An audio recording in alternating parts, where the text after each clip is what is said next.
There's one number that determines exactly when you'll retire, and your salary isn't it. Most people spend their entire career chasing raises, and on paper, that makes sense.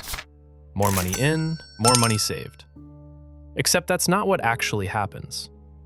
The Bureau of Labor Statistics tracks how Americans spend their money across every income level, and the pattern is brutal. Every time income goes up, spending goes up with it. Housing upgrades, a better car, nicer restaurants. It happens automatically, almost invisibly.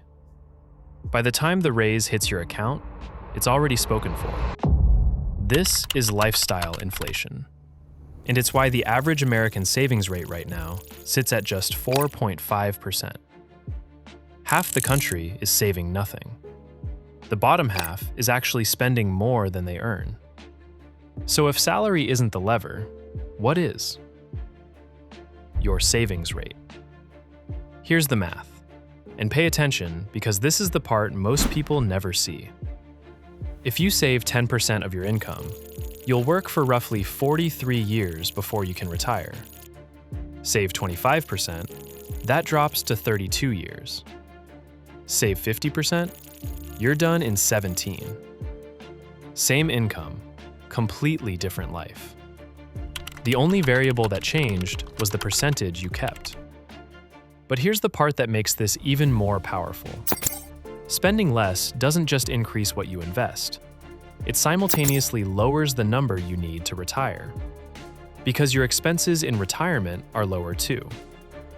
A raise only does one thing, adds to your contributions. Cutting your spending does too. Every dollar you don't spend today is worth more than a dollar earned from a promotion you haven't gotten yet. This has been backtested against 146 years of real market data. The math holds across crashes, recessions, bull markets. The savings rate is the one variable that consistently moves the retirement date. So here's the actual ask.